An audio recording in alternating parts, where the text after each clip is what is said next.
Oh yes, I did survive. I did survive this famous trek in PNG when the team of 7 men, including myself, decided to take up a surprising challenge on the university semester break.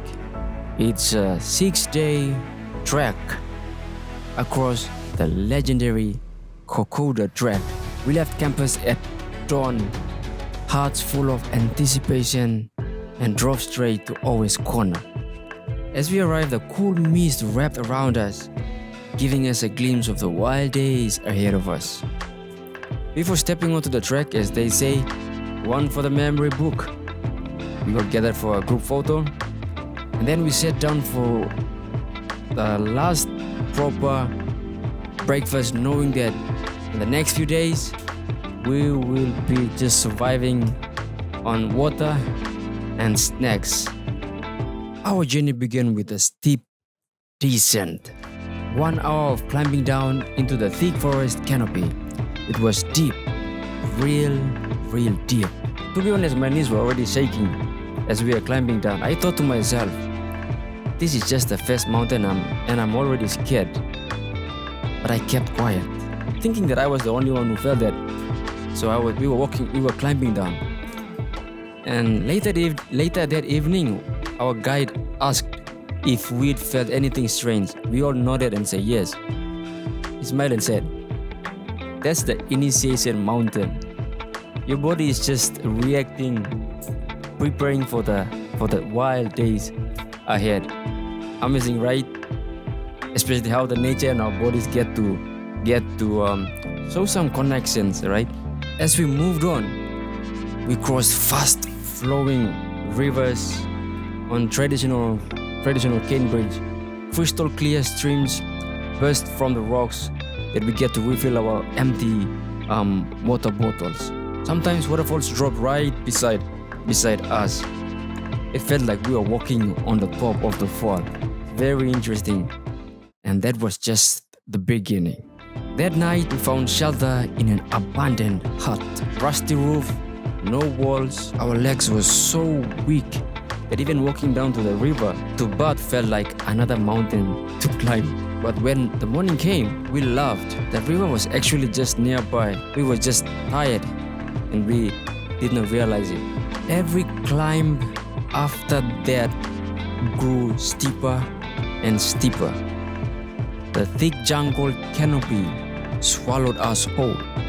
It was a painful and exhausting experience at times. Even our smiles for the camera looked angry. Just lying down felt like we would sleep or we would fall asleep forever. Injuries came, knees began to wobble. We joked about taking water breaks, but we were genuinely pushing our limits. Then came the Magoli Top, one of the highest points on the range.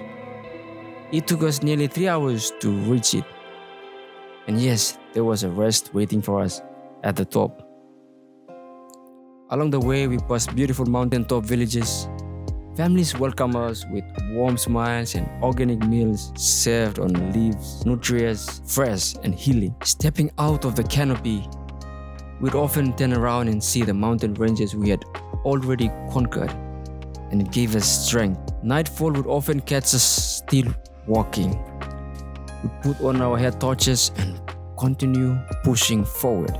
At camp, we'd made large fires to stay warm. We would sit down by the fires and tell stories and reflect back on how we have walked those mountains and climbed down and crossing the rivers and all those. The crackling flames gave us comfort. In the morning, we'd open our eyes to smoke rising inside the huts, made of bush materials, surrounded by fog and small traditional houses. As we walked, we met other locals also on the trek, some also in groups, others tourists, everyone carrying something on their back. Our calf muscles tightened under the weight of our packs, but we kept moving. We passed villages like Manari, Efogi, and so many other villages along the Kokoda Track. We take time to shot small breaks, taking some video clips, footage, and then we continue. And finally, we arrived at Kokoda Gap. It is the final high point before descending to the Kokoda station. If the skies are clear, you can see Kokoda station from there. But for us, it was covered in mist. Still, we smiled. It meant we were almost at the finishing line.